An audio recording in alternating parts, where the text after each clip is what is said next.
What if I told you that one Canadian city has become the symbol of everything going wrong with mass immigration? Rising crime, corruption scandals, cultural clashes, and a city spiraling out of control. This is the shocking story of Brampton and why Canadians everywhere should pay attention. Stay with me, because what's happening in Brampton today could be the future of your own city tomorrow. Chapter 1. How Immigration Changed Brampton Forever. Brampton was once a quiet Canadian suburb, home to small businesses, farming families, and a close-knit community.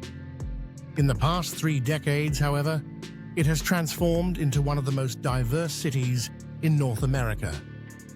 Immigration policies opened the door to massive population growth, particularly from South Asia. By 2021, over 70% of Brampton's population traced roots to India, primarily Punjab. This was not a gradual integration, it was a demographic revolution. Streets, schools, businesses, and even political offices reflected this rapid change.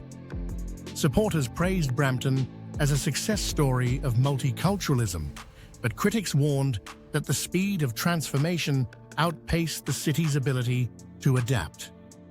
Infrastructure, housing, and public services struggled under the weight of explosive growth. Entire neighborhoods shifted in character almost overnight. Traditional Canadian institutions were replaced by new cultural centers, temples, and ethnic businesses that catered primarily to one group. For many locals, this wasn't diversity, it was displacement. Families who had lived in Brampton for generations began leaving, feeling like outsiders in their own city. Politically, the shift was just as stark.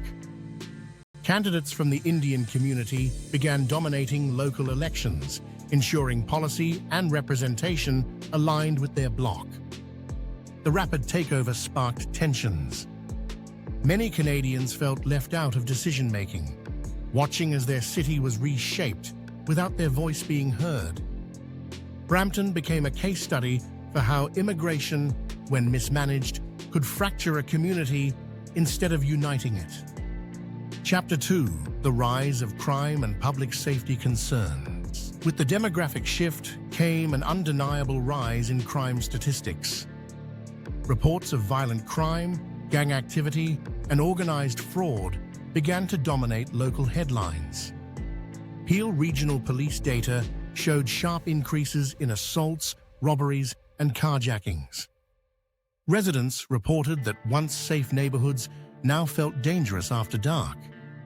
Street racing became a notorious problem, with Brampton labeled as a hotspot for dangerous driving incidents. Social media was filled with viral clips of reckless drivers tearing through residential streets. Organized crime rings, often connected to international networks, took root in the city.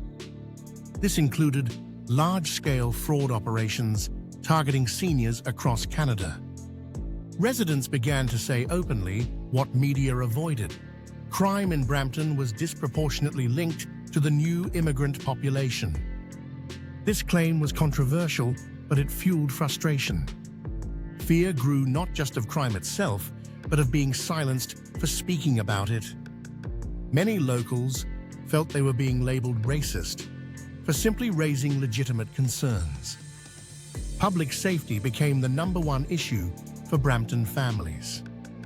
Parents worried about their kids walking home, while business owners complained about theft and extortion.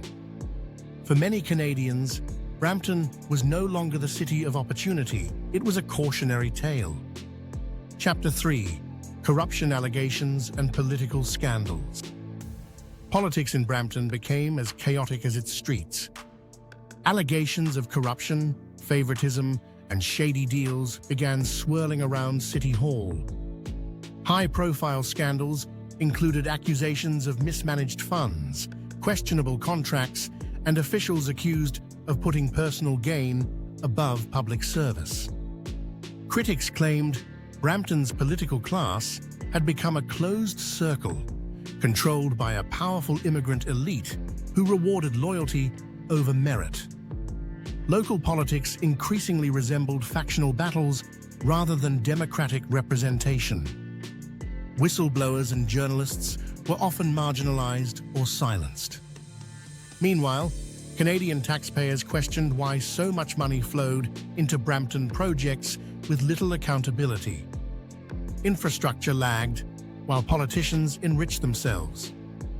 The corruption narrative added fuel to the idea that Brampton wasn't just struggling, it was collapsing from the inside. For frustrated locals, corruption scandals confirmed what they suspected. Brampton had been taken over by interests that did not represent them. This perception eroded trust, leaving many to wonder if democracy itself was working in their city. Chapter 4: Chaos in the Streets. The everyday reality. Beyond crime statistics and political corruption, everyday life in Brampton told its own story. Roads clogged with reckless drivers, neighborhoods filled with overcrowded housing, and public parks often left in disrepair. Residents complained of noise pollution from constant parties, fireworks, and late-night gatherings disrupting once quiet suburbs.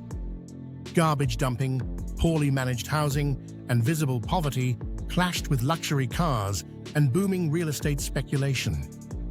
Hospitals and schools became overwhelmed, with long wait times and overcrowded classrooms. For ordinary Canadians, Brampton felt like it was spiraling, a city in chaos where nothing worked the way it used to. This chaos wasn't just about inconvenience. It eroded quality of life, pushed families to leave, and deepened resentment between groups. To many outsiders, Brampton had become the symbol of a broken system. Chapter 5: Voices of Canadians. Locals speak out. Interviews and community forums revealed the raw frustration of longtime Canadians in Brampton. Many said they felt alienated in their own neighborhoods, unable to find jobs, housing, or fair treatment in a system dominated by new arrivals. Some shared stories of being denied opportunities because preference was given to members of the dominant immigrant community. Seniors said they felt unsafe walking alone, while young Canadians felt their future was slipping away. Even immigrant families from other countries admitted they felt pushed out by one group's overwhelming dominance. Social media became a battleground, with Canadians posting about crime, fraud, and corruption, while critics accused them of spreading hate. The result was division. Communities fractured instead of working together. Brampton locals were not just angry, they were heartbroken that the city they loved had changed beyond recognition. Chapter 6: What Brampton Means for the Rest of Canada. Brampton is not just one city's story, it's a warning for all of Canada.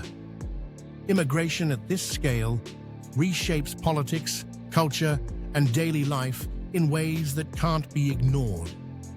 Cities like Surrey, Mississauga, and Calgary are starting to experience similar shifts. If Canada continues down this path, Brampton may be the first of many cities to face chaos. Politicians in Ottawa often use Brampton as a voting stronghold, leveraging its demographics for national power. This means Brampton isn't just local, it's a key player in shaping the future of the entire country. Canadians who ignore Brampton's story may find themselves living in the same reality within a generation. The question is no longer about Brampton alone. It's about the survival of Canada's cultural identity. Chapter 7: The Bigger Picture. Immigration, Power, and Canada's Future. Immigration has always been part of Canada's story, but the scale and speed today are unprecedented. Brampton highlights the dangers of importing entire communities at once without integration. When one group dominates, multiculturalism fails. Instead of harmony, you get chaos and corruption. Canada must ask hard questions. Who benefits from this system? Is it ordinary Canadians or politicians who rely on immigrant voting blocs? The economy may grow, but at what cost to safety, culture, and national unity? For many, Brampton proves the experiment has gone too far. This isn't just about one community, it's about Canada's ability to remain Canada. Unless changes are made, Brampton may not be the last city to fall into crisis. Conclusion. Final thoughts. Brampton's story is a wake-up call. Immigration, crime, corruption, and chaos have reshaped the city in ways that can't be ignored. The real question is, will Canadians learn from this, or will the rest of the country follow the same path? If you found this video informative, don't forget to like, share, and subscribe. And let me know in the comments. Do you think Brampton is a warning for all of Canada, or just a local problem?